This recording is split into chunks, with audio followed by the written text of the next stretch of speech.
willkommen, liebe Leute, bei einem neuen Format von mir. In diesem Video zeige ich euch, wie ich Worbler mit dem Brother Scan & Cut zuschneide. Also man kann ganz besondere Formen zuschneiden. Ja, und das möchte ich euch jetzt eigentlich hier mal kurz in diesem Video zeigen, anhand eines Fensterbildes, was ich selbst designt habe. Also man kann auch eigene Kreationen in das Gerät einspielen und ausschneiden lassen. Ihr seht hier auf der Matte Wobbler gespannt, also das Schwarze, was so ein bisschen in Malertape eingerahmt ist. Ich habe das ordentlich fixiert und jetzt gehen wir mal in die Geräteeinstellungen.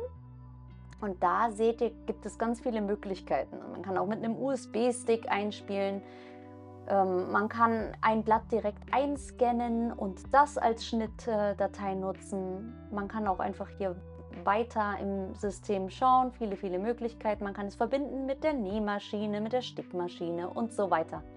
Da könnt ihr euch dann gerne mal mehr auseinander mitsetzen, wenn ihr das braucht.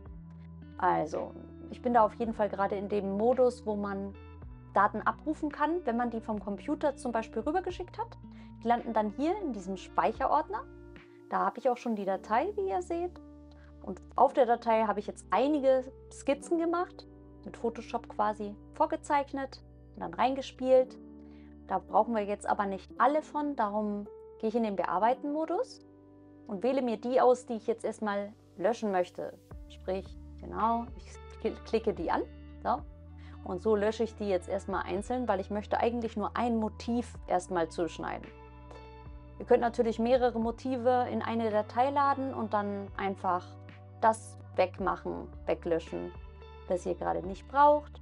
Ihr könnt aber auch alle dann zuschneiden. Man kann natürlich nicht nur schneiden, man kann auch malen. Das jetzt aber in diesem Video nicht. So, jetzt wird die Matte eingescannt. Man muss also die Matte einmal komplett einscannen. Oder sollte man zumindest machen, damit ihr auf eurem Bildschirm gleich seht, wo Material ist.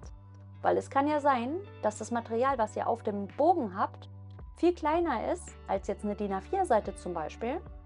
Ich verändere jetzt noch so ein bisschen die Ansicht, weil es ja sehr schwierig zu sehen ist, das Motiv. Genau, gehe ich in den Bearbeiten-Modus und da kann ich das blasser machen. Und so sieht man die schwarzen Linien meiner Skizze auch ganz gut. Das Objekt wird jetzt noch bearbeitet, weil ich es größer brauche als die 12 cm oder 11 cm. Wir machen 20 cm. Ich gucke dann einfach, wie groß kann es maximal sein, um auf das Material zu passen. Also 200 mm. Genau, ich schaue, dass das richtig ordentlich in der Mitte sitzt, dass alle Rundungen auf dem Material sind, um dann zugeschnitten zu werden. Und dann drücke ich einfach auf OK, wenn alles ordentlich sitzt. Genau, nochmal OK. Jetzt schaue ich nochmal, ja, ist alles ordentlich eingestellt, ob ich noch was hinzufügen möchte. Jetzt wähle ich aus, dass ich es ausschneiden möchte. Er sagt gerade, da liegt irgendwas noch daneben in dem Bereich. Ich glaube aber, er ist einfach nur irritiert, weil Malertape drauf ist, ja. Ja, wenn man sich noch nicht ganz sicher ist, dann kann man immer noch mal auch zurückgehen. Das mache ich jetzt hier noch mal. Guck noch mal, ob alle Ränder wirklich drauf sind. Na ja, das sieht ordentlich aus. Na, muss man dann nicht irritiert sein. Auf OK. Wieder ausschneiden wählen oder schneiden wählen. Okay. So, und dann starten wir das Ganze. 7 Minuten, sagt er. Ja, wir wollen keinen Halbschnitt, sondern einen richtigen Schnitt. Also drücken wir auf Start und dann fängt die Matte und das Schneidegerät an zu arbeiten.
wundert euch jetzt nicht über die kleine Überblende.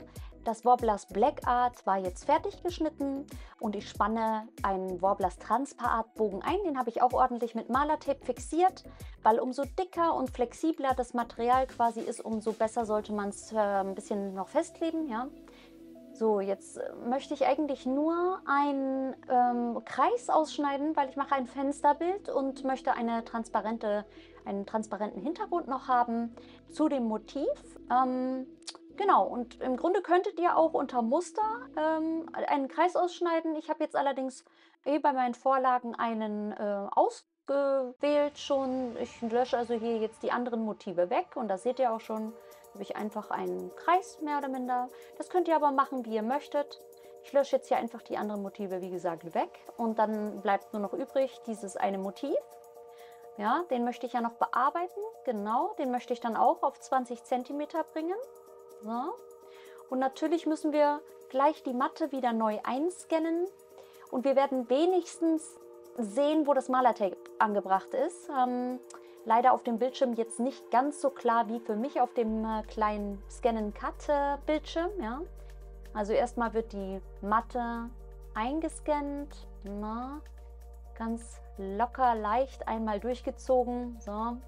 Und dann hat er auch schon den Rahmen erkannt, mehr oder minder. Ja, wie gesagt, man sieht es nicht so gut.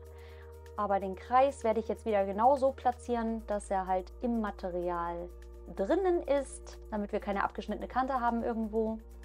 Dann gehe ich auf OK, wieder schneiden. Er sagt wieder, das Material liegt daneben, aber wir wissen ja, keine Sorge, das ist nicht so. Und dann starten wir das Ganze einfach wieder. Hier geht es deutlich schneller mit 1 oder 2 Minuten, weil er ja im Grunde nur einen Kreis ausschneiden muss. Trotzdem ein bisschen schneller mal der Durchlauf. Ihr seht, er fährt schön den Kreis aus. Und dann ist das Ganze auch schon fertig. Und ihr seht, ich kann einfach das Material rausnehmen und da haben wir unseren transparenten Kreis. Jetzt müssen wir die beiden Schichten auch noch irgendwie zusammenbringen. Also nehme ich das Black Art und lege es ganz passend auf das Transpa Art und erhitze dann einfach stellenweise immer weiter mein Black Art und drücke es an. Da das Transpa Art ja keinen Eigenkleber hat, muss man hier einfach sehr ordentlich arbeiten. Man könnte sicherlich das Ganze auch im Backofen ein bisschen durchtemperieren und andrücken. Das überlasse ich euch, ja. Ihr werdet ja vielleicht schon mal mit Thermoplasten gearbeitet haben. Auch mit Modellierwerkzeugen arbeite ich hier recht viel. Und wie ihr seht, habe ich auch auf die Rückseite nochmal einen Black Art Ausschnitt gemacht. Also ich habe quasi zweimal das Ganze im Black Art ausgeschnitten und jetzt spiegelverkehrt quasi aufgebracht. So gefällt mir das einfach am besten. Es gibt auch noch ein bisschen mehr Stabilität. Ja, wenn das alles dann ordentlich sitzt und erkaltet ist, könnt ihr das auch noch anmalen oder gewisse Bereiche anmalen.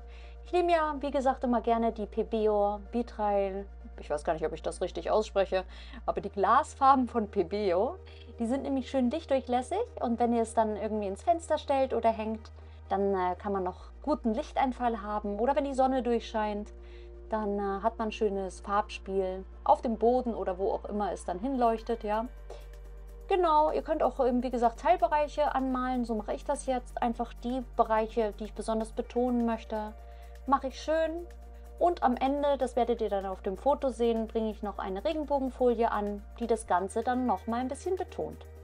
Auf jeden Fall wünsche ich euch viel Freude und Spaß bei eurem Scan-and-Cut und Worbla Projekt. Wenn ihr euch irgendwas für die Zukunft wünscht, was ich euch zeige in Verbindung dieser beiden Dinge, schreibt es in die Kommentare.